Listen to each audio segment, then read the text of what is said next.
Welcome, everyone, to the Wizard of Radical Self-Respect. My name's Jared Mello, and I'm also the Shepherd of Black Sheep.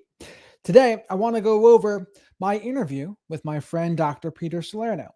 Hopefully, most of you who follow me have watched the interview by now, but I kind of wanted to talk about some of the things that we went over, just as kind of a recap. And this is something I want to start doing after every one of my interviews. So once the interview is up, you can watch the interview. And then when you see me do a recap about it, we can have a discussion about the interview, which I think is a good way to go even more in depth, considering what we talked about that day. We can go take it a step further even in a live Q&A like this.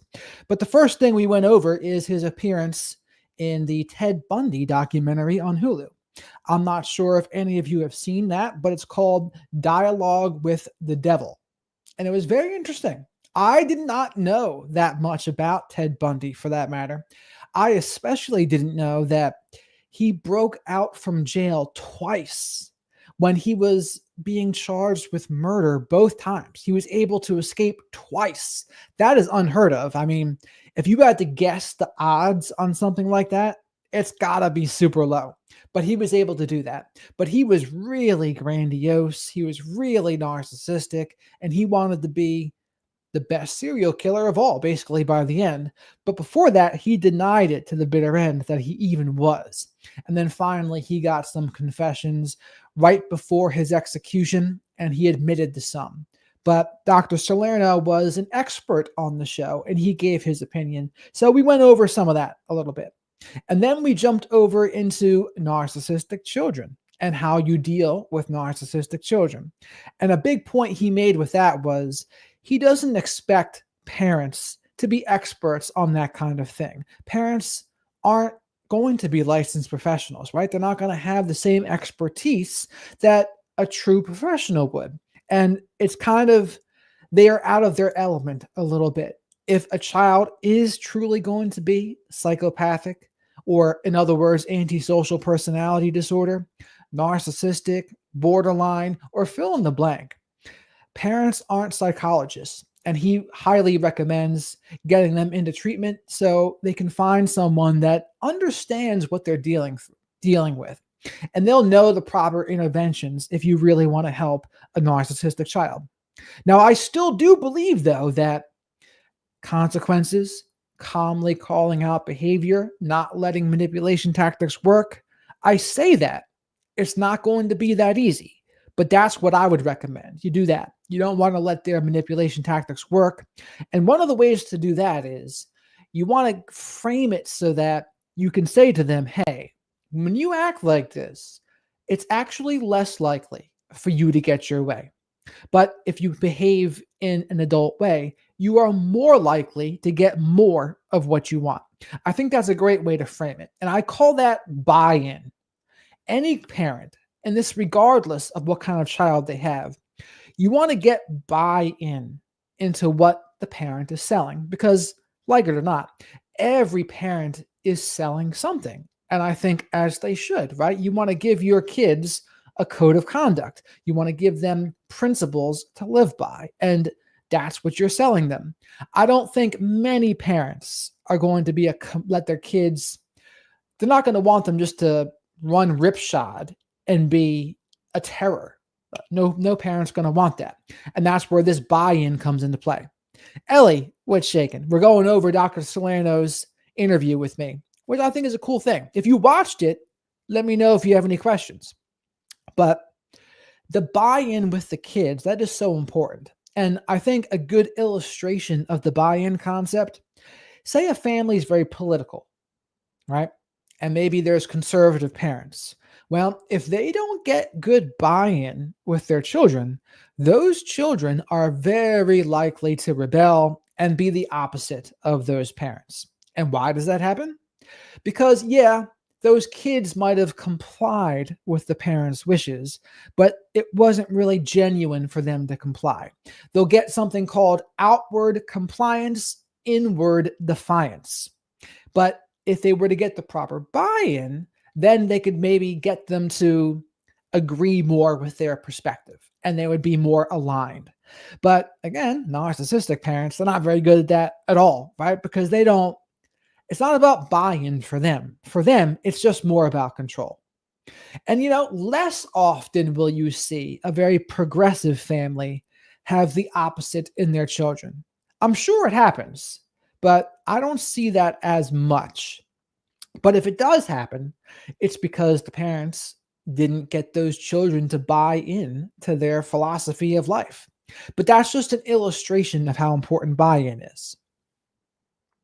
Ellie says, I only saw some of it, so I will most likely listen to the rest. Yes. I mean, he'll be back on again in a month or so. I'm also excited, though, on a very side note. I'm interviewing this new gentleman that's been around for a little while, but his name is Christian John. He's very interesting, and I think he brings a new perspective to the narcissism topic, which I think is fascinating. And we're going to get meta with it. We're going to talk about some deep stuff. And he talks a little bit about current events and politics too. And here's an example of a quote he likes to use.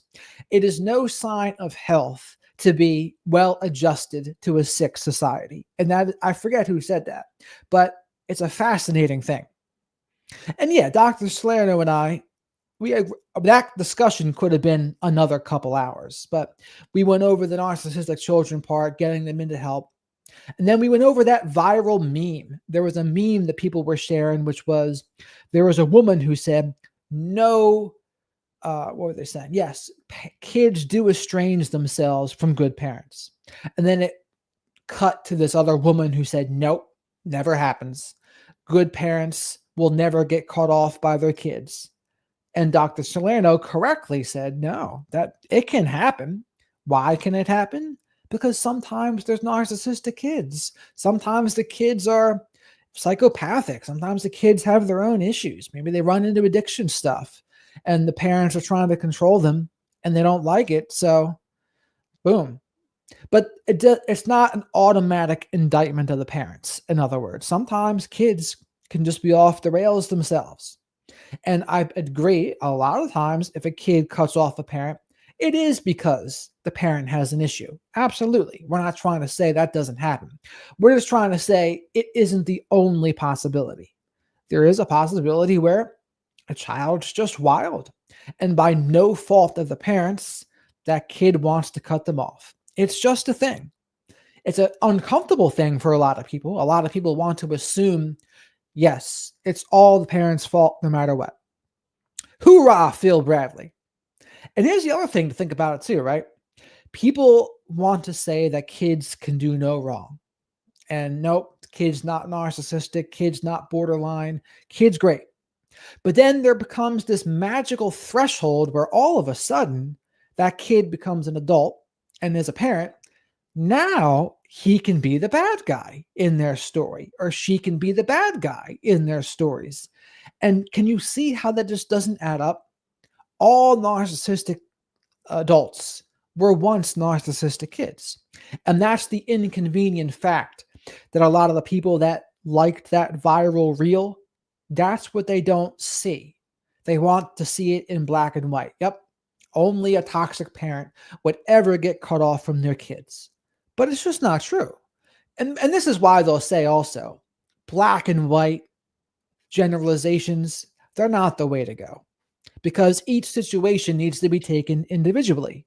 You don't know what happened in each individual situation, but if someone were to come to me and give me a breakdown of what's happened, I'm pretty certain I'd be able to get to the bottom of it if I heard both people's side. LA says, nope, other factors can lead to cutoff besides good, bad childhood. Absolutely. People just don't like the black and white though, right? That's the problem for them. They just want it to be, nope, just this. Nope, just that. What, why, and whose? How are you? Oh, I missed it. We'll look to see if I can find the interview. Yeah, it should pop up. I wonder if YouTube's not pumping that interview out. It's titled, Are All Narcissists Abusive? Hey there. So with all narcissists abusive, and that's another black and white question, right? What's the answer to that? To me, it doesn't really matter what the answer to that is. What matters is, how is the person in your life that you think is narcissistic, how are they treating you? That's what matters. But Dr. Salerno did say, by definition, a narcissistic adaptation is abusive. Now, the other part of it was because he says all of them will be invalidating at the least. And then it's just a matter of, do you think invalidating is abusive? Is invalidating always gaslighting? That's another good question.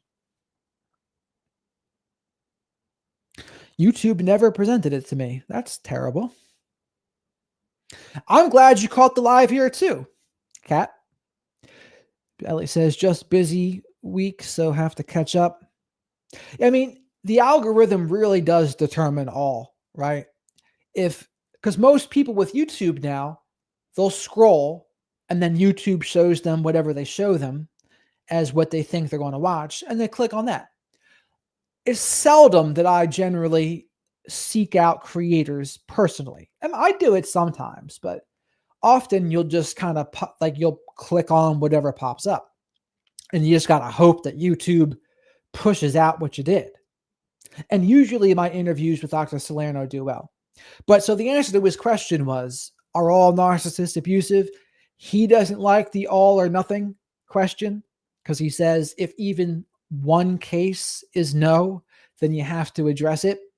But he said, generally speaking, a narcissistic adaptation will be abusive.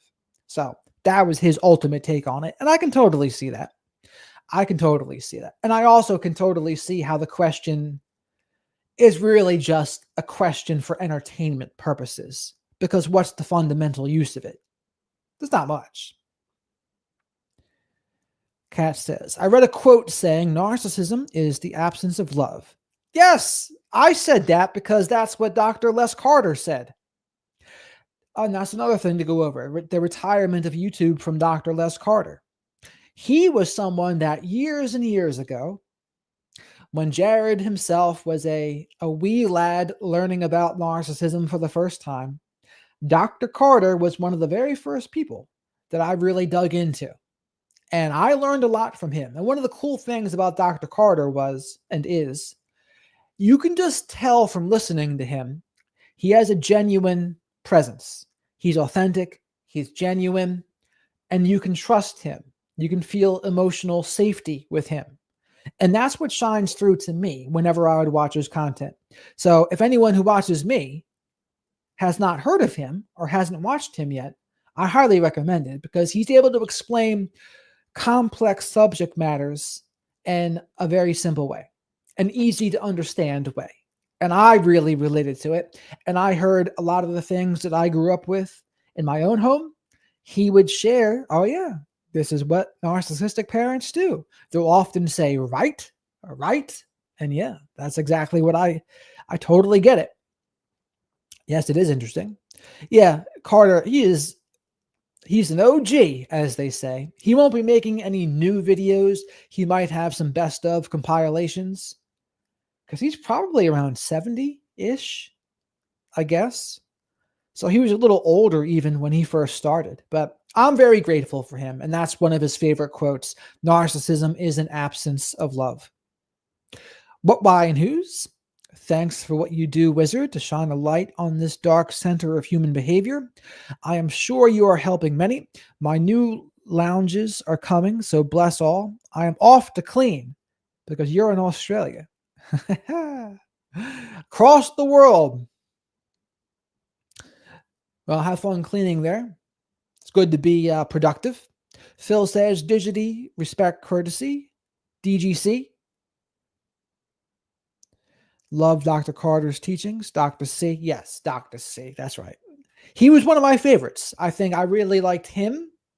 Meredith Miller is another one that I really learned from. That's why it was so awesome to be able to interview her, because she was another one that I learned so much from. That expression, if home wasn't a safe place for you, be very careful with people who feel like home. I think I first heard that from her. So if you haven't watched my interview with Meredith Miller, I highly recommend you do. We talked about narcissistic family systems, and then we even talked about current events as well, and our political climate That part was interesting too. And we touched on some dating as well. But Meredith Miller, Dr. Les Carter, to a lesser extent, Dr. Romney, Dr. Grande, he was another one. Dr. Grande was another one that I learned a lot from in the very beginning. He doesn't really talk about narcissism much directly anymore. He does more current event stuff. But I was very grateful to him. Richard Grannon, I used to listen to more, but not as much anymore. Sam Vaknin a little bit. Sam Vaknin, I would learn from him, but I don't know if I would learn from him in a productive way. It was more masturbatory almost, where you learn about it, but not necessarily for a good, like for good.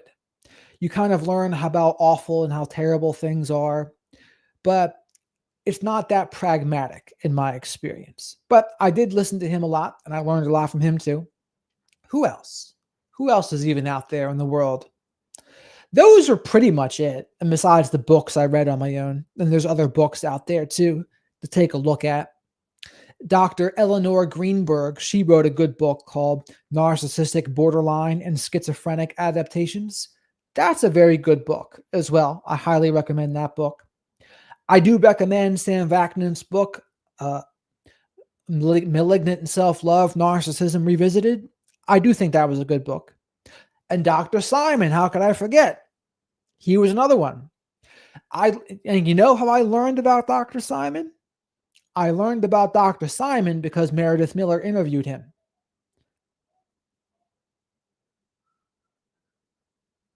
Man, there's some people screaming out the window here. But Meredith Miller interviewed him years and years ago. And that's where I first noticed him. And he wrote In Sheep's Clothing, Character Disturbance, 10 Essentials for Character. I mean, Dr. Simon is an OG in the space. More recently, I've read Dr. Mark Ettinson's book, Unmasking Narcissism, I think it's called. Now, granted, there's a culture clash between Dr. Mark Ettinson and Dr. Peter Salerno. They are on different sides of the spectrum. And maybe one day, I invited Dr. Mark Ettinson back on the show, but he has not accepted the invitation. And for those who don't know, I also interviewed Dr. Mark Ettinson a little over a year ago now. And if you want to check that interview out, I think it would be very interesting for you, especially considering I've spoken to Dr. Salerno way more times now. And you'll be able to see the differences in what he says, Dr. Mark Ettinson, and what Dr. Salerno says. They're definitely different. But back to the interview with Dr. Salerno, that was the thing. So yes, good parents can get cut off sometimes by their children. Now, also to note though, narcissistic parents themselves, they do enjoy the genetic component because they use it as a way to avoid accountability. Now, that doesn't mean the genetic component is wrong. It just means that person is using and misusing that tool of education. Ellie says, glad there are a variety of thinkers in this field. There really are. There really are. And a lot of people, they start subscribing to just one and they kind of go gung-ho and they're like, that one person is their guru. But I recommend listen to as many as you can and see where things differ, see where they overlap. AJ Mahari, that's another one. She talks more about borderline. And I was going to have her on the show too, but we had a little bit of a falling out before it happened. And I don't think it was my fault, but that's what happened with her. But I was we were going to talk about borderline. Now, some borderlines don't like her because they think she's too hard on the borderline. So, but I liked her perspective. I think she knows her stuff. But, yes. So good parents can get cut off, and narcissistic parents, they'll probably use that genetic component and say, see, it wasn't my fault. Meanwhile, they did really abuse them also. But more than one thing can be true. The genetic component of narcissism is needed, and they can be abused too. Both of those things are true. Because what does the genetic component mean? It means that there's a higher probability that one of your parents is also a narcissist. Is it 100%? No. but it's a higher probability for sure. Kat says, I know Dr. Daniel Fox. I like Dr. Daniel Fox. He has some good videos on narcissists. Yes, he does. I've invited him on the program too, by the way. If you ever comment on his videos, shout me out to him and say, hey, Jared Mello, the wizard of radical self-respect, would like to talk to you. Thank you very much. He has extended you an invitation to come on the show. So I emailed him, I believe, maybe messaged him on Instagram. I don't know if I heard back from him yet. Ellie says, she, as in AJ, attacked me years ago in chat. Stop listening to AJ. Yeah, that doesn't surprise me. I can see that. What was the disagreement about? Do you remember? Not too good, though. But I would enjoy talking to Dr. Fox. And I think, Kat, there's this person called Christian John. I'm going to interview in a couple days. He's a very interesting fellow. He's got a perspective that's super interesting. I don't know who that is, Narc Dojo. I don't know who that person is. Are they newer? There's so many people now talking about this. I can't keep up with them all now. And HG Tutor I like, although I didn't really even learn about HG Tutor until a couple years ago. But I've always liked HG Tutor. And I've thought about trying to get HG and maybe Dr. Salerno on a show together at some point, if they'd be willing. I felt she ambushed me over nada. Yeah. The thing about AJ is I think she says she's cured of her borderline. And I'm always very skeptical of that term, cured, because I don't think there's such a thing. I don't think there's a narcissist that's cured. I don't think there's a borderline that's cured. I think it's always a work in progress, if anything. And in the narcissist case, usually they're not even trying, right? In the rare cases they're even trying, I wouldn't say they're cured. More borderlines do get help because more borderlines do have more anxiety and depression a lot of times. They have mood issues, often addiction issues, or suicidal idealizations. And so they get help for those reasons. Doesn't mean it's going to be effective help, but they try. I mean, DBT is for borderline personality disorder. Inner mileage is excellent. I don't know who that person is either. Kat says it's their personality. I don't think people can really cure that. I would agree with that. I think the only thing that is possible is behavior modification. And even then, that's going to be hard because that requires them to learn how to respond rather than react. That takes a lot of emotional maturity and emotional self-control. Narcan has been useful. I don't know who that is too. Not to be confused with Narcan for reviving opiate addicts. Not to be confused with that. But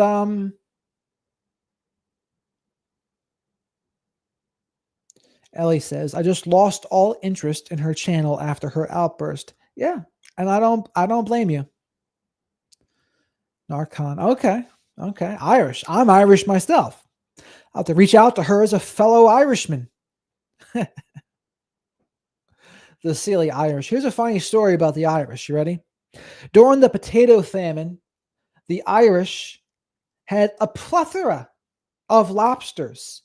But back then, lobsters weren't a luxury food as they are now. Lobsters were food for prisoners.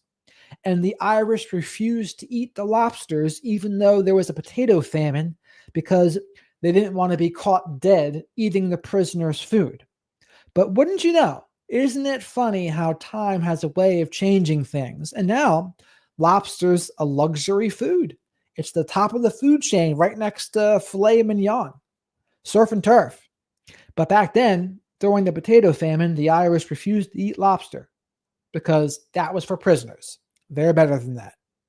So I thought that was silly in retrospect, right? But that goes to show you that's the power of image. That's the power of people thinking about status and hierarchy. It's interesting. Rhodes says, Sam Vaknin is tricky because his sermons are a pure dominance ritual, covertly abusing his audience by grinding them down while claiming to enlighten them. You know what? That's a pretty good description of it, actually. Because I think how I had described it before was he's nihilistic for sure, right? He really ratchets it up how bad a narcissist is and how bad a borderline is and how hopeless and how this. And in a way, it sucks the audience in. But I like the way you phrase that, covertly abusing his audience by grinding them down while claiming to enlighten them. That's a very good description. I like that. Now, I'm sure his followers would not like that one bit. In fact, he's got many flying monkeys that I'm sure would be furious to hear you say that. Because even the thing, I made that one video about him 6 months ago to a year ago. It was just a short. And I had said, hey, he's just not a licensed professional and he's a narcissist. So people should just remember that because according to Dr. Simon, according to Dr. Salerno, if you have that narcissism, it's going to influence what you do.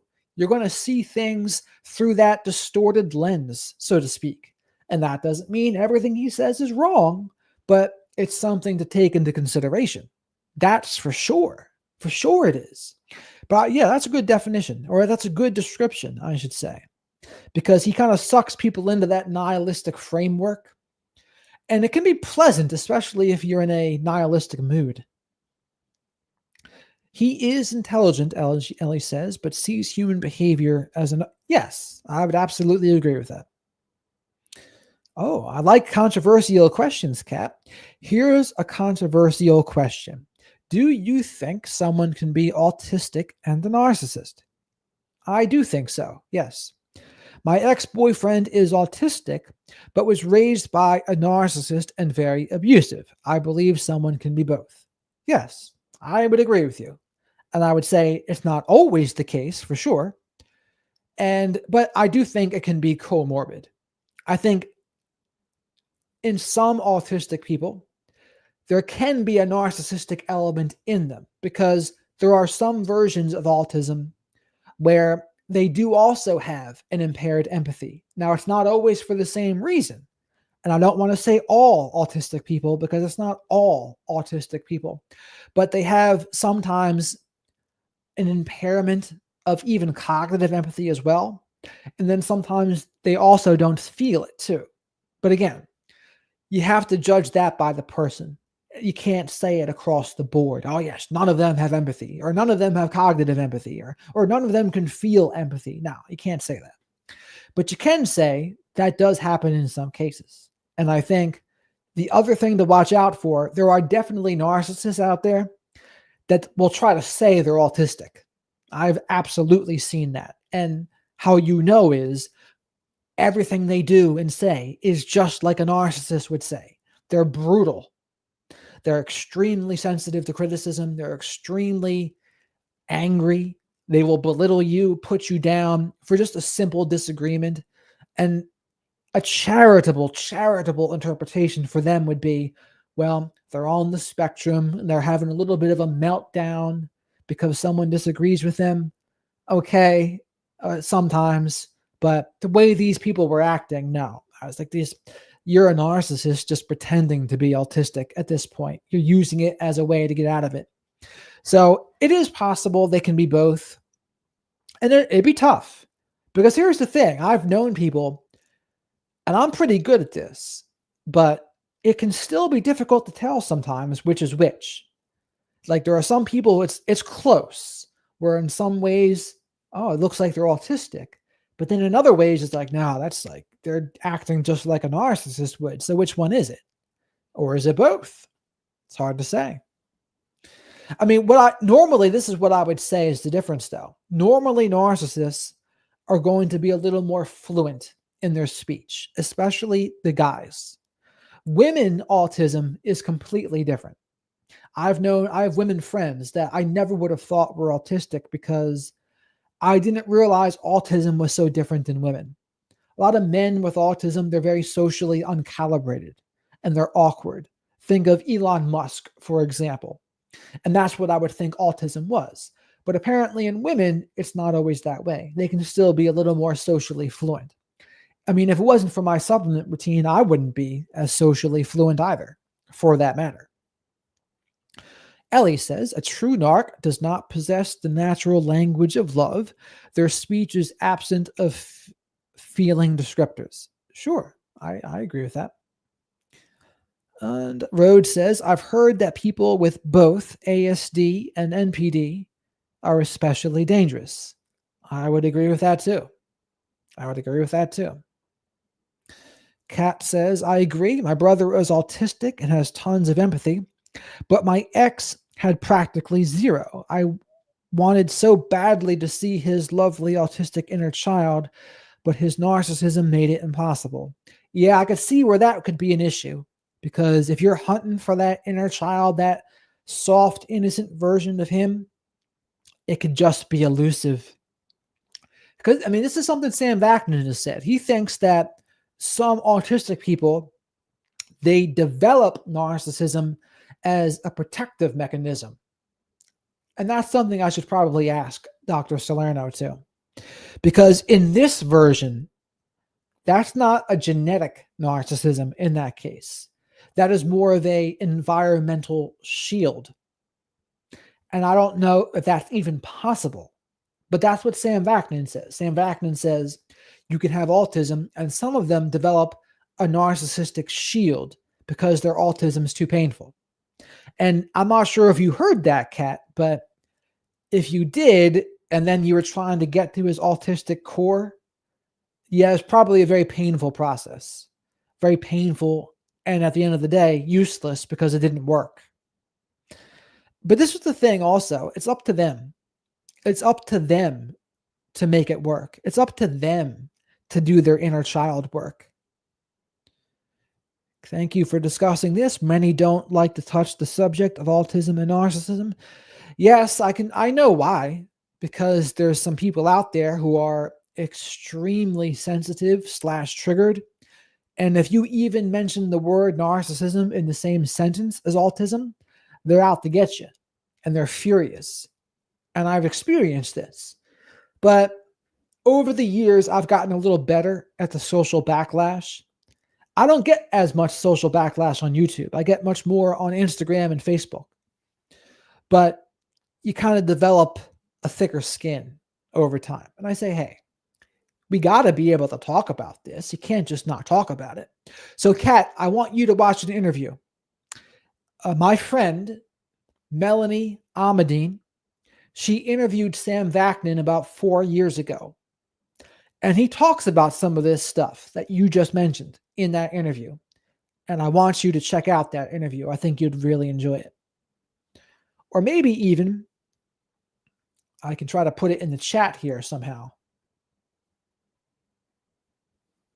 So when I clicked that screen, did I move out of the screen when I did that? Hopefully I wasn't, but I can't. I'm in incognito mode. But check out that interview, Kat. I think you'd really appreciate it. Hey, Alex, what's shaking?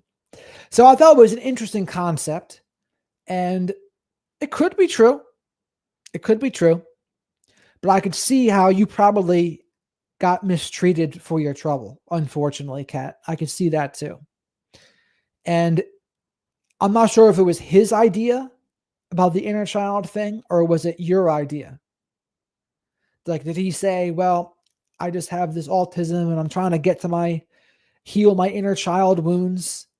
Or did you have that idea for him? But also back to the interview with Dr. Salerno. It's a magic wand, of course, Ellie. In all of my interviews or all of my videos, I have a magic wand. These magic wands are a reminder to myself and others that the little things in life matter. If you can't do the little things right, you're not going to be able to do the big things right. So that's why I carry these around everywhere. It's like a little thing to keep a little magic in each day, so to speak. So I have these around all the time. And also, people comment on it on the videos. What's that in your ear? And some people will say, what is that, a crack pipe?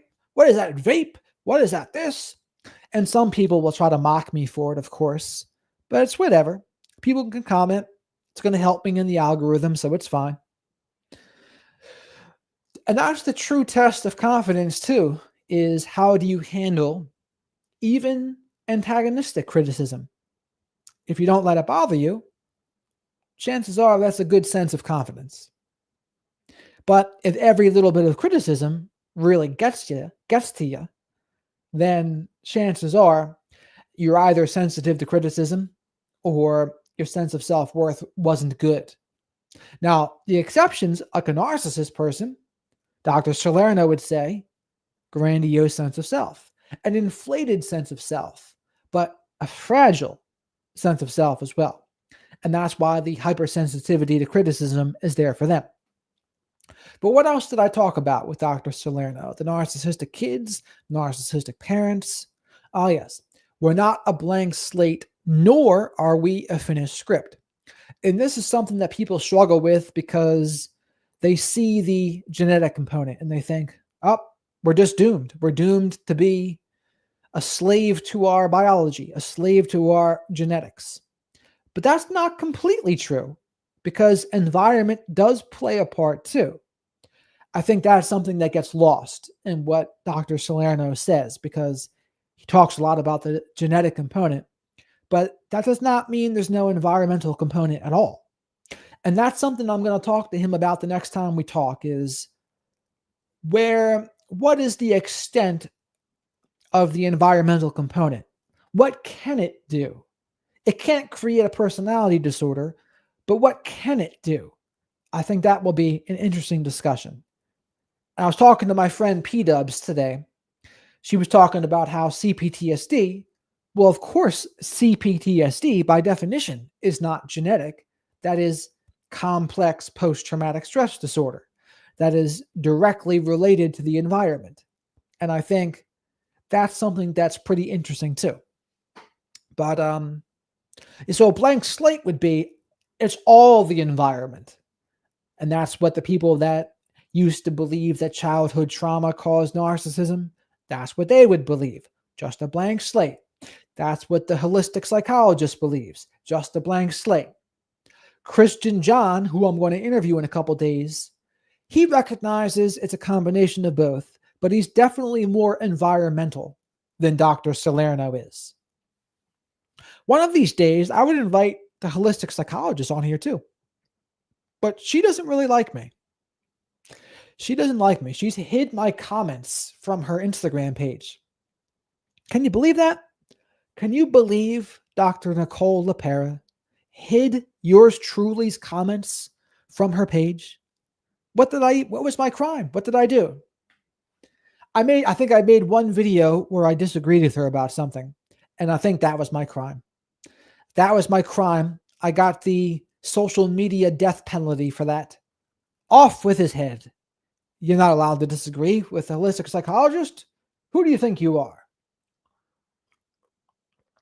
But I have also defended the holistic psychologist too. She's got a lot of detractors. I think her detractors go too far. And I think they try to find criticism that just isn't there. As you won't know, it's meta. I mean, Instagram and Facebook is meta. And if you're not all meta, you probably wouldn't know her because she's not very big on YouTube. She's humongous on Instagram. She has 8 million, almost 9 million, I think, on Instagram. She's killing it there. But she's all about the environment. And I've learned a lot from her. I've enjoyed her stuff. She's a little sensitive to criticism, though, if you ask me. She doesn't like disagreements very much. Doesn't always seem like a safe environment to disagree. How about that? Even respectful disagreements aren't always taken very well. And that's a good indicator out there for you people.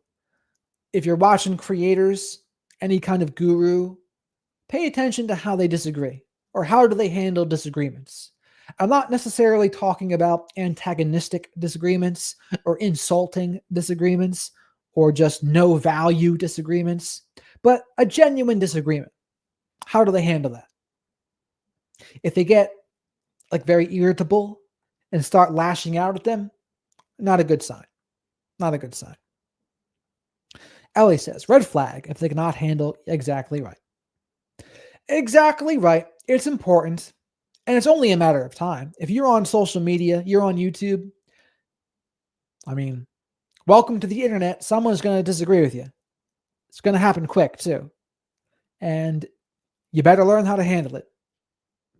One of the ways she handles it, I think, is just by eliminating it or blocking them. But that's not really how you would build your capacity, as Raquel, the capacity expert, would say. You build your capacity by listening to it and working on the parts of yourself that get bothered by it. To me, that's the capacity way. Rhodes says, I loved your bold takes on Sadia Khan and Orion Taraban. I'm glad you watched those. Sadia, I called her the gaslighting queen, or the queen of Darvo. I'm not Sadia Khan. I'm not a big fan of hers. And Orion, I was not a fan of what he was saying in those things either. Now, I don't disagree with everything he says, but I think he's out of his element in terms of personality disorders. He doesn't know much about it, I don't think. Because rumor has it, he's got his degree from a diploma mill, and he just did it to get more authority on YouTube. He did it to have that appeal to authority. But the ones I was disagreeing with him about, he very much deserved that criticism. He was out of control with what he was saying. Kat says, well, I'm on Ross Rosenberg's bad side. I got a couple stories about him. Bad side because years ago, I called him out for sliding into my DMs and asking me for sexual video chats. He was asking you for that? And honestly, Kat, that's similar to something that I heard about him, honestly.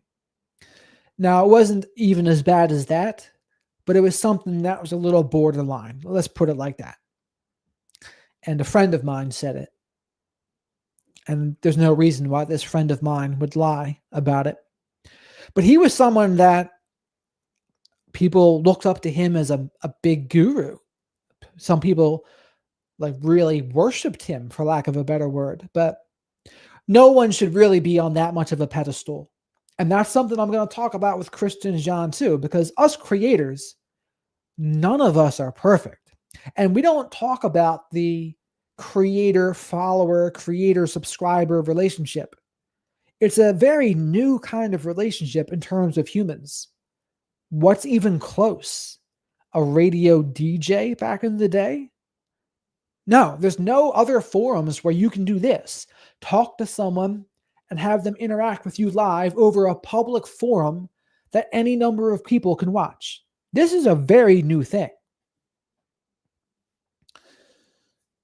I'm sorry that happened to you, Kat, too. He said, he's a mess. He sent me videos of himself in his underwear, even though I was following him to heal from abuse. Yeah, he's gone way too far with that. And how, I guess you followed him and he tried to spark up something with you. Yeah, that's no good. It is underwear. Yeah, don't idolize these people. Because that's the thing with guys too. It's going to be a temptation, right? For guys, there'll probably be a temptation out there with ladies, and for sure. Yeesh. I'm very sorry that happened to you. And I guess, Ebony, that is the closest. There was talk shows. But the difference is, even this is more personal. Because a talk show, you have a scheduled time, a couple hours. If I wanted to, I could stream for 10 hours a day. No, I wouldn't, because I still need my coffee and supplements and things, and I have to go get it. But it's just more of an intimate thing. And I think many social media creators, YouTubers, they're bigger than a lot of radio hosts were.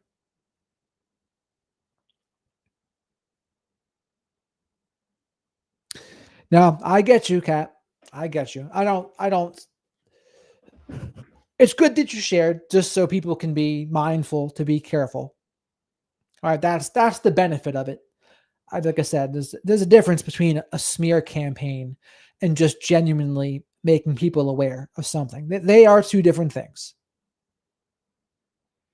So, but again, yeah, I'm very sorry that happened. But I guess it's good to know. It's good to know. I mean, and I've heard that kind of thing about a lot of men. Because that's the thing with men, though, too. Like with the way men mess up, it's going to be different. Like you don't usually hear women mess up in that way. Now, occasionally you see some of these high school teachers get with students that are women. That does happen occasionally, but generally speaking, it's way more men messing up in that way. Rhodes says, "Oh, that's interesting about Ross Rosenberg. He has a very similar feel as a public intellectual who pursued me sexually after I joined one of his members only Zoom calls." Eee. That's a dangerous road. Dangerous road there. I mean, that's a guy, if you do that, that's a big risk. It's a big risk. You don't want, because that could really blow up in your face, and it's unethical as well. That's why there's rules between therapists and patients, because there's going to be transference a lot of times. A patient might catch feelings for their psychiatrist, counselor, therapist. That does happen. Now, what the therapist does in that situation, though, that all depends, right? Now, if they were to go forward with it, now that's a problem. And there's also a case right now on TikTok about this. There's this woman, I don't know the ins and outs of the story, but apparently she had some sort of sexual dream about her psychiatrist, and she told him, and he's like nodded and smiled, but didn't do anything. And now she's like ripping him a new one for not terminating treatment or something like that. And honestly, I take the guy's side in this one because that kind of thing happens all the time. It's a completely different story, though, if he followed through on it and did something, but he didn't. I mean, if every psychiatrist or counselor or therapist terminated treatment because a client said something like that, then a lot of people would be getting terminated. Let's face it. Angela, how are you? We're going over a little bit of the Dr. Salerno interview. We've broken down most of it, but yeah, we're not a blank slate, nor are we a finished script. We talked about are all narcissists abusive? What else did we talk about? Let's check it up here. That's where the timestamps are good. I can see what we talked about more easily. I had my. Let's see.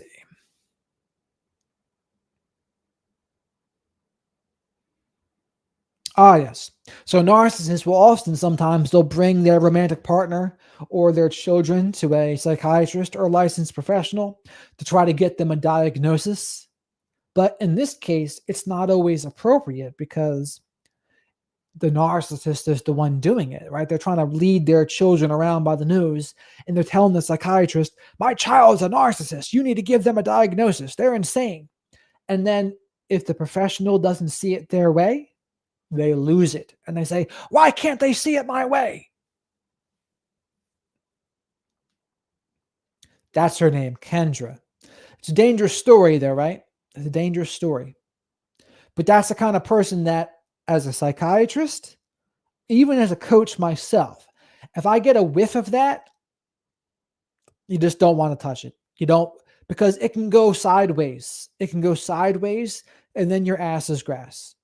And I just wouldn't, I don't want to. Sometimes people can be so toxic that any interaction with them is going to go off the rails, and it's going to go off the rails quickly. And the only way to not have that happen is to just not be involved. That's how I would do it. Hi, all. LG. Ebony says, if she felt uncomfortable, why did she continue treatment with him and why share her wet dream with him? A very good question. A very good question. I kind of think she's half doing it for attention and maybe she's looking for some sort of payout. But I think this one is blown up in her face, actually, because I think most people are taking the psychiatrist side. But the psychiatrist can't even defend himself because he would be violating HIPAA if he did. So publicly, he can't defend himself. She was in love with him. Yeah, not good. But I say not good, but it's a thing that happens in a very intimate environment like that, where you're sharing your innermost secrets and your innermost thoughts, and you have someone accepting of them on the other end. Yeah, that's why that happens. Think about that. Yeah, they're getting paid to be accepting as well, but even so, it's still a powerful effect. Narcissists don't have a soul, and their spirit is death. Narcissism is an absence of love. Cool tattoos? Talking to me? Thank you. I need to look into the story. Haven't heard about it. Yeah, that's the story. So apparently she told her psychiatrist about a wet dream she had or some sex dream about him, and she's in love with him. And he didn't terminate treatment, but he didn't reciprocate. And I think it's actually, when I think about it like that, it's more of an unrequited love thing on her part. She's upset that the love was not returned. I was more of a black sheep, Angela. I was a golden child until I went off the rails on drugs and alcohol. Then I turned into the black sheep. Ebony says, thanks, Rhodes. She sounds like a Jezebel trickster. Yes, that's a good word for it. Narcissists are like dementors. Yes. Kevin Toohey, what's shaking? The dangerously degenerate West. Almost everyone in the West is a narcissist. I dare you to defend yourself. Well, there's a difference between people that are narcissistic and narcissistic traits being rewarded by society, and then what I would consider a full-blown narcissist. So imagine there's a spectrum of narcissism, and there's two different ways to frame the spectrum of narcissism. One way to frame it is everyone is on it, either at 0 or 100. So the most empathetic individuals that do not have a grandiose sense of self, they are going to be on the far left, 0. And then your full-blown MPD or psychopaths will be on the far right. But I don't think that's an appropriate way to use the spectrum, because I don't think everyone is on the narcissistic spectrum. What I think is there are certain people who are on the narcissistic spectrum, and there's less severe, moderate, and more severe. But that spectrum is different than what most normal people will be. Not everyone's on that spectrum. And some people can be a little bit narcissistic, but I still wouldn't consider them fully in that spectrum, because the ones that are on that spectrum, to me, they're worse. Even the less severe ones, they still have that operating system. And I guess that's a good way to put it. The rest of the people that are not on the spectrum of narcissism, they don't have that narcissistic operating system. And that narcissistic operating system, a lot of that is a genetic component. The environmental aspect of it, that is not a narcissistic operating system. That is more a learned behavior narcissism. I think that's different. Don't Mayo Clinic have any traits. Everyone on the fake left has narcissistic traits. Not everyone, though. Not everyone. There's no left in the USA except a few real communists. No, narcissism, mostly selfishness. No, it's way more than just selfishness, though. It's a grandiose sense of self. It's being exploitative of others, having a sense of entitlement, having fantasies of power, love, brilliant success. It's, what else is in there? I forget what else is in there, but off the top of my head, that's what it is. So I wouldn't think everyone. I would not agree with Kevin on that. Ebony says, hey, Jared, I shared 2 of your shorts with 2 male coworkers. Now they know I'm aware of narcissism. Ah, what did they say? Oh, I skipped LG. It seems that a lot of patients can have a crush on the person helping them. Yes, this does happen. they are being listened to and validated and may have never been before, possibly a phase. Yes, it's part of a transference phase, and it's different because that therapist, they're not being ultimately who they would really be if you met that person on the street. They're still being their professional self. And the patients in that case, they are falling in love with that professional self. It's not necessarily their real self completely, it's still their professional self. Now, granted, you can bring some of your real self into your professional self, but it's not completely the same. Yes. Angela says the Bible says that narcissists are in the same category of people who practice black magic or witchcraft. Sure, I can see that. Jezebel spirits, black magic, absolutely. Yes, it's called erotic transference, correct. Your blatant statement about the right wing is completely lacking nuance. Who said anything about the right wing? Yes, makes sense. Jared is malignant narcissist, another name for sociopath. It's close, but not quite, I would say. Malignant narcissist is the version of narcissism that has the most antisocial traits, antisocial personality disorder traits. And technically, in America, there is no such thing as a psychopath or sociopath. They are both technically antisocial personality disorder, ASPD. And you'll not see the terms sociopath or psychopath in the DSM. In other countries, you will. I think in Canada, you will. But you're not going to see that in America. In America, it's just considered antisocial personality disorder. And a malignant narcissist is someone who has narcissistic personality disorder overlapping with antisocial personality disorder. But I don't think it's full antisocial personality disorder. Because at that point, that's a good question, actually. I think if that were to be the case, that'd be a comorbid. I don't think a malignant narcissist would be the same as a comorbid antisocial personality disorder and an MPD. I don't think. I could be mistaken, though. Did you know that the first narcissist in the history was Satan with his lies? Yes, I have heard that. Kevin says, it's okay to be a sociopath in capitalism.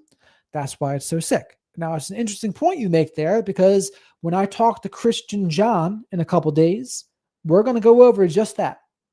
Because in capitalism, there is no ethical consumption in capitalism. By definition, there is a lot of exploitation in capitalism. That's where profit comes from.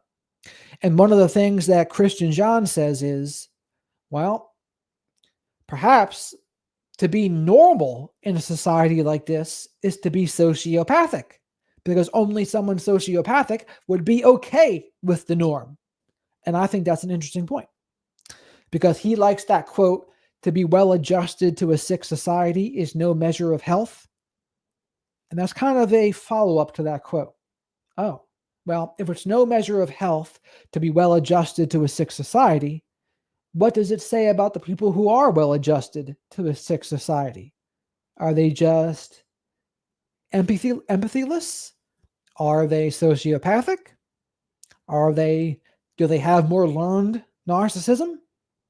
I don't know. Ebony says they didn't respond. Just one seems scared. I'll tell you, there are a lot of guys that don't like my content. They get very angry. And usually what happens is the more angry they get, the more my video touched a nerve. So someone said on Facebook just today, they said, your voice means that your underwear is too tight. I'm like, I see. I hit a nerve, didn't I? Curious one. What's shaken? Hierarchical structures breed narcissism. I could see why you would say that. Absolutely. Narcissists have very hierarchical thinking. It's hard for me to say that word, hierarchical. Rhodes says, Ebony, sociopath is a purely colloquial term? Yes, that's exactly right.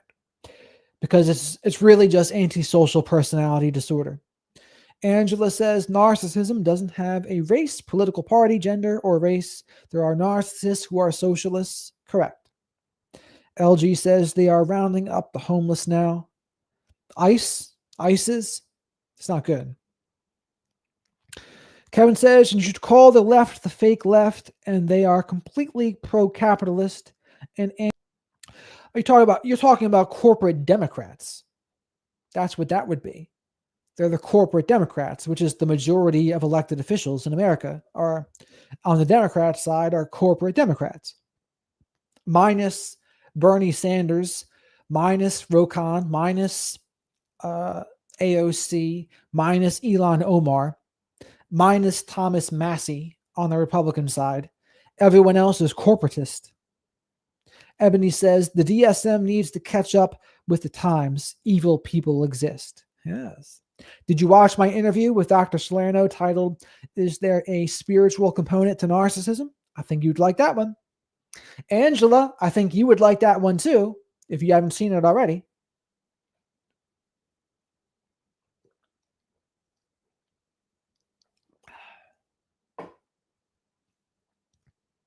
Thank you. Some people try to make fun of my voice. Jared said the quiet part out loud again. Which part was that? Kevin turned. No. Bernie Sanders and AOC are completely corrupt. By the definition of corrupt, who is not corrupt in our system? Almost no one. I would give Bernie Sanders this. He's more genuine than most. I'll give him that. But all of them eventually sell out. Everyone sells out. Everyone. Yes, Ebony, you should check it out. You definitely should. But basically, our system in America is legalized bribery because of Citizens United. And the Citizens United case, for those who don't know, is money is considered free speech. And that was a big blow to America because now people can use campaign contributions and they can influence what the politicians do.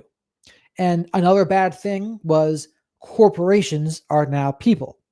So a corporation under the Constitution has to be treated as a person.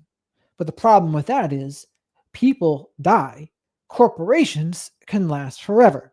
And so you can see where the problem with that would be. Thank you, Kat.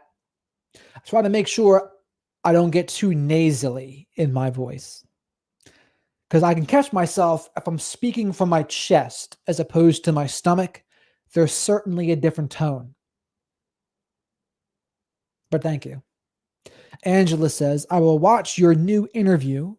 Yes. I think I've spoken to Dr. Salerno 6 times by now. Curious one. Former Bernie volunteer here. EFF Citizens United. Yes. Yes. Corps do not vote. No, they don't vote, but they also don't die. And yes, that's what they do. They lobby, is exactly right. So the people in our country, the congressmen, congresswomen, senators, they're all for sale. They're all for sale. They represent their donors more than they represent their voters. They only represent their voters to the extent that they need them to get elected, and then they don't care anymore. Ebony says, can we talk about being the lone wolf, black sheep, and scapegoat of the family? I cut off my mother. Yeah, I'll go over that some more. Your voice sometimes reminds me of Mulder. I used to love the X-Files. The truth is out there, Kat. Who is your favorite X-Files character? I liked Fox. And Gillian Anderson was a good, Scully was a good contrast to Fox. But I also like Alex Krycek, and I like the Smoking Man. The Smoking Man episodes were key. There was even songs about that back in the 90s. Chicken to China, the Chinese chicken. And then I hope the smoking man's in this one. I thought that was classic. Good old Mulder. He's a man after my own heart, Mr. Mulder.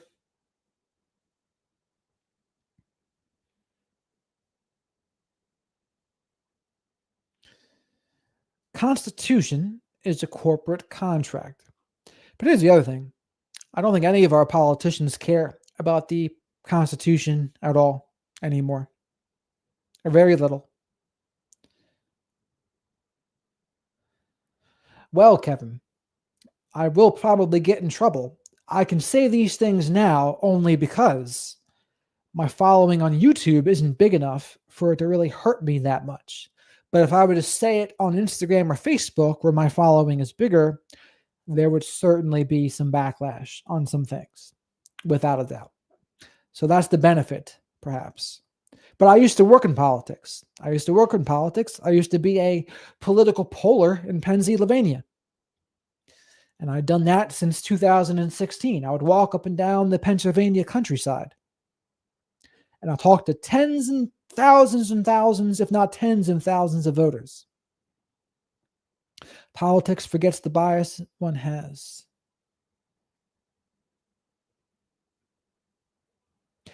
Bernie Sanders lies to Americans about the virtues of Canadian healthcare, calling it the same kind of relative panacea. I could see that. I mean, I have a friend, my friend Kelly, who I call P-Dubs. She lives in Canada. And this is what I would always say about socialized medicine. It's just different problems, right? We have the privatized medicine problems here, the insurance problemed medicine. But if you switch to socialized medicine, your problems just change. Now, it'll probably help the more poor folks than the system we have now, more than likely. But that doesn't mean there's going to be no problems. Very different things. And I wouldn't be surprised that Bernie Sanders does that. Of course he does. He's selling it, right? He's selling socialized medicine. Not that it's worked. Not that he's done a good job. Because Bernie Sanders' problem is he has no spine. That was his problem.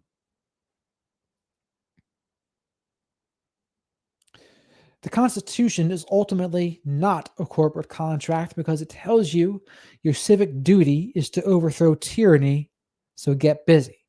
Well, Thomas Jefferson says that. Thomas Jefferson says, when tyranny becomes law, rebellion becomes duty. Cat Wild says, yes, Alex was a great character. Alex Krychek, that's right. Spending money on people is never a waste. I could see that. Yes, I had a crush on Scully. Who else is in the show, though? There's no one else to really... You know what? There was like some of those emo girls back in the day. Like I was a teenager, I think, if not younger, when that show was on. And at the time, I remember having crushes on some of the girls that were in the show. I have to be careful how I phrase that. But there was a brunette girl I remember having a crush on. And there was an older woman who was trying to basically heal her trauma through helping out the younger kids and having them fight the demons that she wished that she fought in her own life. Ebony says, no contact from her since 2013, and it's the best decision I've made. I don't like the holiday season because she ruined every single one. Then it sounds like you made a great decision. I will die in a few months and my family will be none the wiser. Why will you die in a few months? Hopefully not by your own hands. I would hope not. I'm 5'10", 5'11", but on a dating app, you better believe I would be 6 foot. Michael, there are no enemies in politics because you will have to work with the same people on different issues. Yeah, I mean, that was the Biden stance. My good friends across the aisle, as they would say. Ellie Wynn says, that is interesting, Jared. You did real one-on-one with voters in Pennsylvania. Yes, I did. Thousands in Bucks County, Delaware County, Chester County, all over. I mean, it was good times. Angela, what do you think of the self-aware narcissists who are giving advice on YouTube? Now, it's a good question. I've interviewed several of them, dating all the way back to the Nameless Narcissist a couple years ago now, to the Batwolf. HG Tudor is a different category. Kylie Rackham and Cluster B Milkshake. Those are all the self-awares. I have not interviewed Lee Hammock. But you got to see, they don't, not everything they say is wrong. But here's the thing. Some of them, I think, can lead you astray. They can lead you astray because I think their narcissism gets in the way. And how does their narcissism get in the way? Well, when you see them trying to manage the image of narcissistic personality disorder, that's when their narcissism is getting in the way. There's no need for that. If you truly want to recover, you shouldn't be trying to defend the label narcissist. And their argument would be, well, you're going to make it harder for narcissists to admit they have a problem and get help. But even when they phrase it like that, what is that? That's externalizing the blame. It's no one else's responsibility for them to do that except for themselves. Now, the only caveat I could even think about is, so drug addiction used to be like a massive stigma. And there's less of it now, right? But it's still not good because a lot of addicts do end up hurting people, including themselves. But if you're an addict, it's still up to you to do something about your problem. If someone thinks they're narcissistic, it doesn't matter what other people say about it. It's still your responsibility to do something about it. Nobody else's. And if anything, it should give you more motivation to change, because if you have a disorder that is causing harm to others and you hear about the harm that it's causing, that should motivate you to try to improve. Now, if a narcissist doesn't have empathy about that, though, then they really only see it as, oh, they're hurting my image and I'm sensitive to criticism, so I'm going to lash out and blame them and say, well, it's your fault I'm not changing. And you'll notice some victimhood in there too. They go on and on about, oh, this is why I do this awful thing, or this is why I always self-sabotage. And they have this woe's me Eeyore story about it. Don't get sucked into that either. I would not be, don't do that.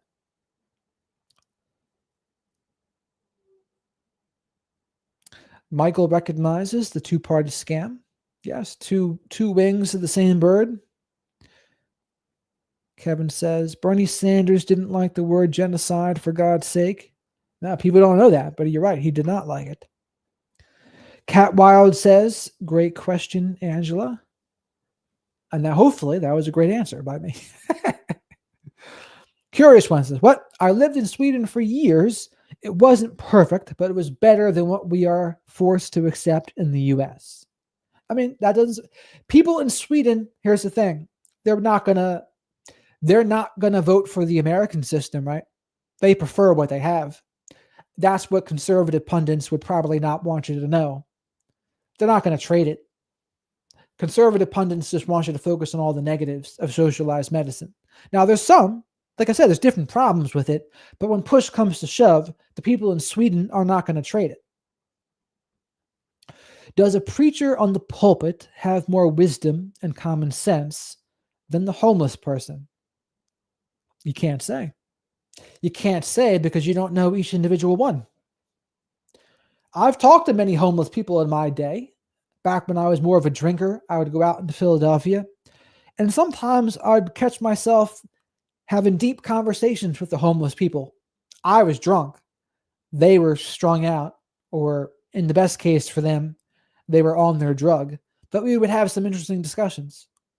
I mean, many of them, they had mood disorders. They had mood disorders and other mental illnesses. Christian John, whom I'm about to interview, he'll call them mental injuries. Kevin says, Angela, like Sam Vaknin, I think he has a lot to offer if you bear in mind what he admits. He's got some stuff to offer for sure. The real socialized medicine is in China, and it's great. They call it communist medicine in China. Bernie was polling higher than Trump and would have beaten him if the Democrats didn't interfere. Now that would have been an interesting discussion because most people don't know why that happened. What happened was in Iowa, the DNC put their foot on the scale for Hillary Clinton and they helped her get the nomination. But that was the DNC just can't get out of their own way. They make almost every wrong decision you can think of. That was a populist year. Bernie versus Trump would have been a very interesting race because they were both populists. But the DNC said, nope, we want our corporate Democrat Hillary Clinton. And we all know what happened with that. I don't know him, Kevin. I only know Lee Hammock and Ben Taylor. I don't know much about Ben Taylor. I've invited Lee Hammock on the show.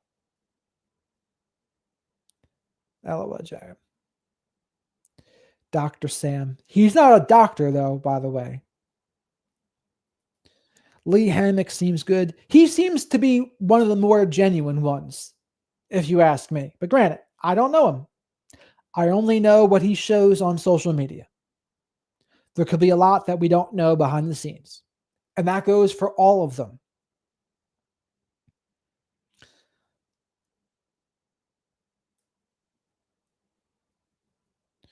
Would their analysis of yourself be similar? Would their analysis of me? That'd be a good question.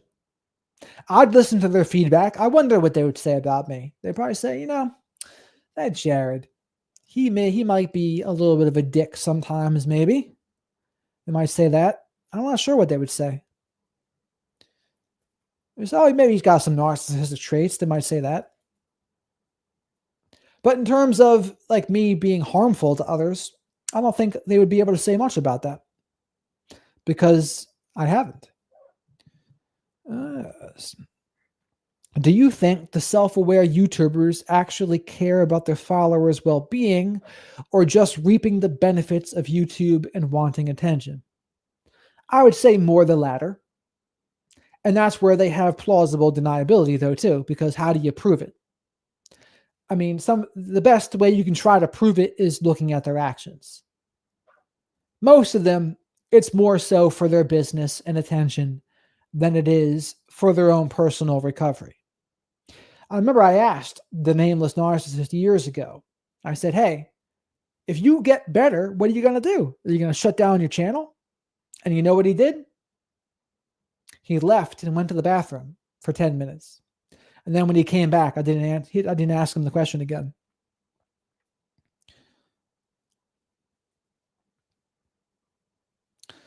You don't see as many female sociopaths, but they are out there. Generally, you see more female borderlines.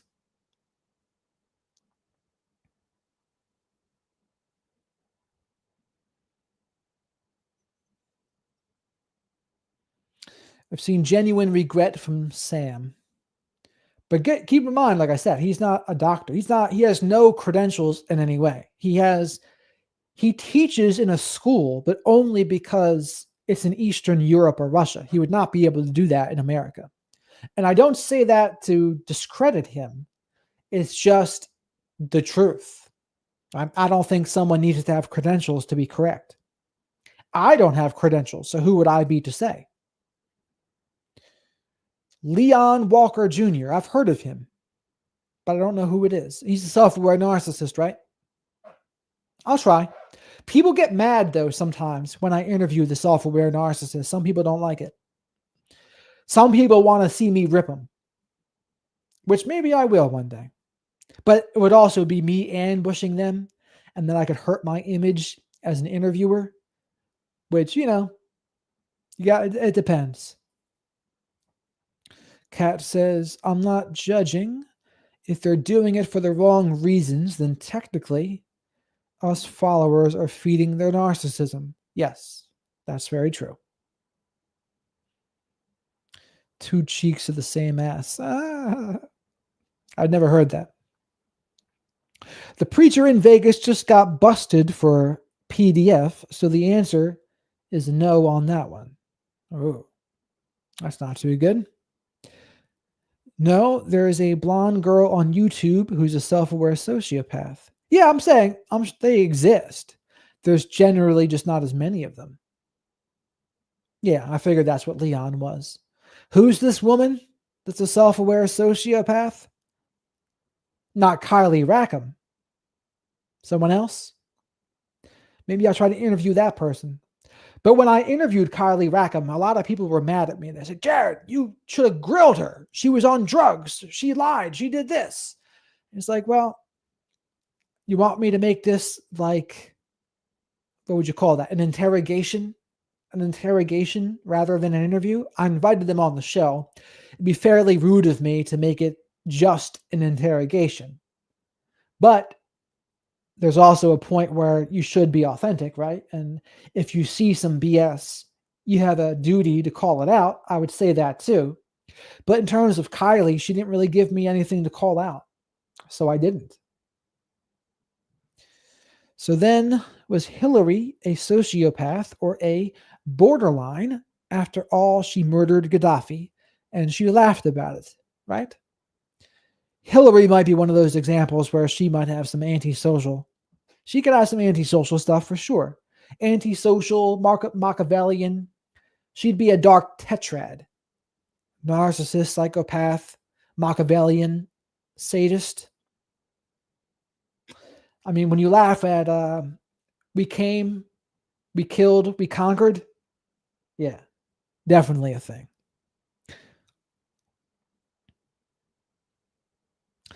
He has a PhD, but that's a little bit different. His PhD is in physics. You don't normally think of physicists as a doctor, but you could say. Well, PhD is a doctorate of philosophy, but his is in physics. Look up her name. Yeah, do that. I'd check her out.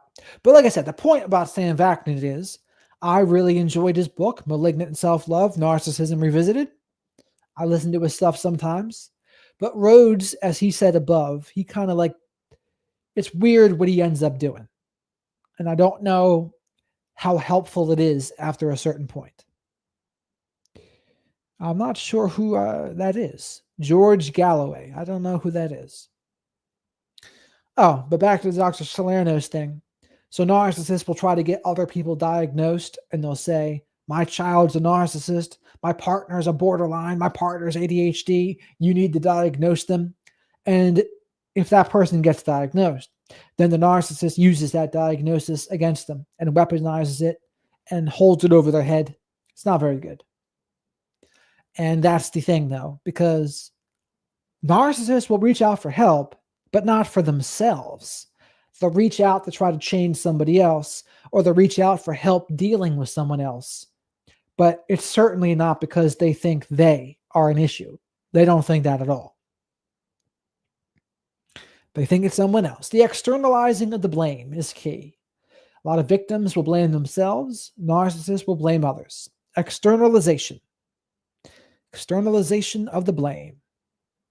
And that was pretty much it. I think when I talk to Dr. Salerno again, we'll go over tips to tell the abuser from the victim. I know my tips because it does come into play. There's people that reach out to me and you have to, like Dr. Salerno said, this was a big part. You have to be a scientist before you're an advocate.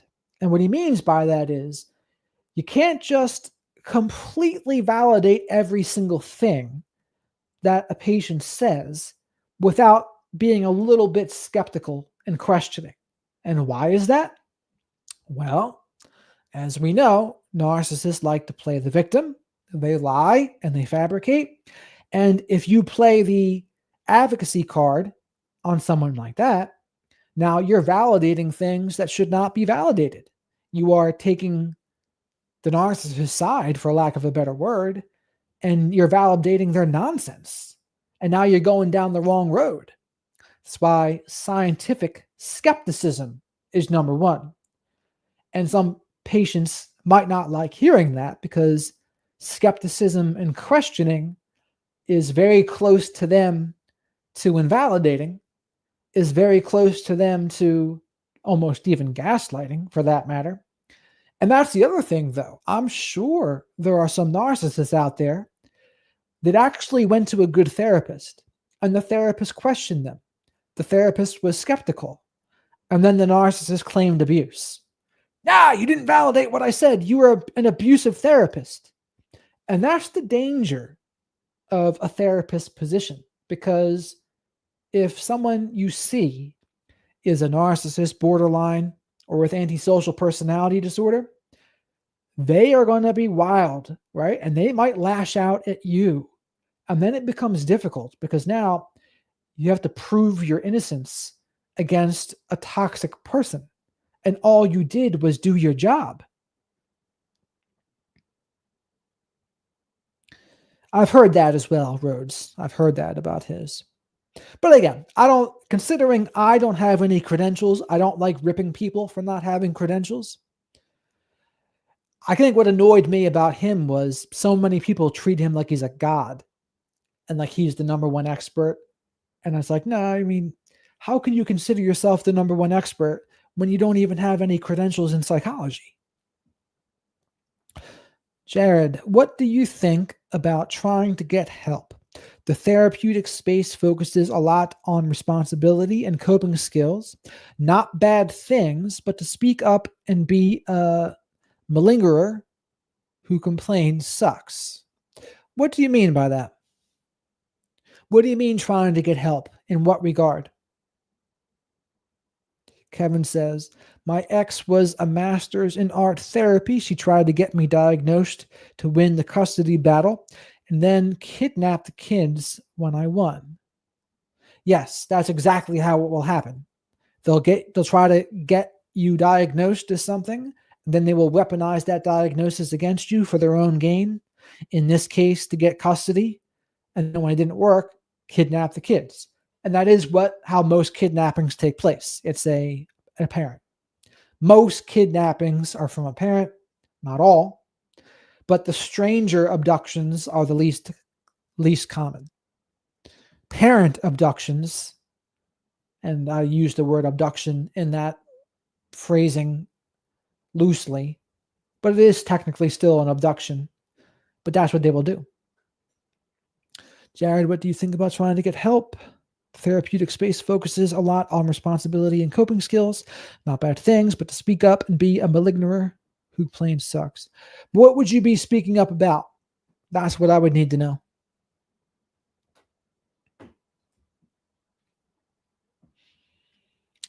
And then also what I would say to you, though, just not knowing what you meant, I would say you got to pick and choose your battles.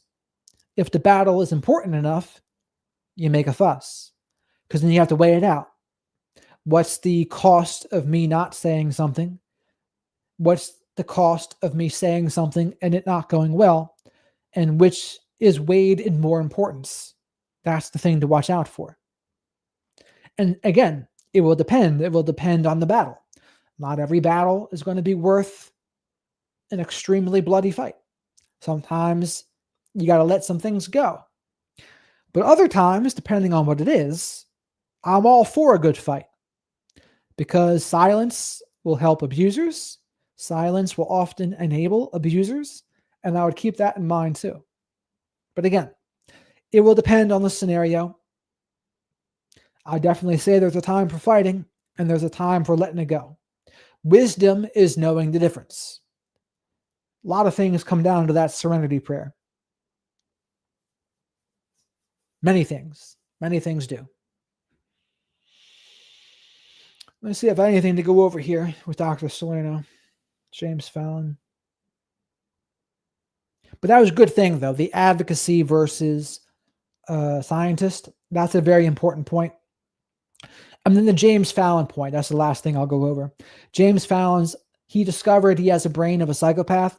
And some people on Dr. Salerno's channel were saying, oh, James Fallon having the brain of a psychopath proves Dr. Salerno wrong, that genetics isn't everything.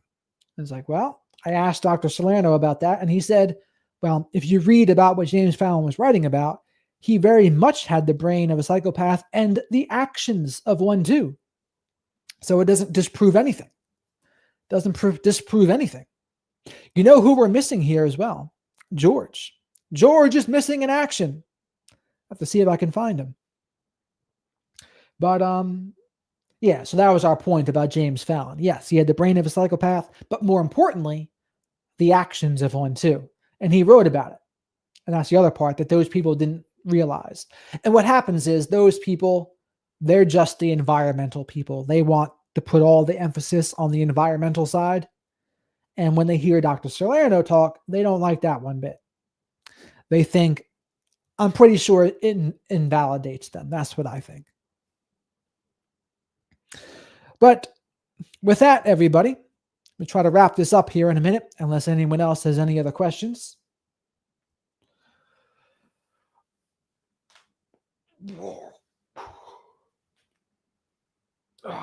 Getting tight.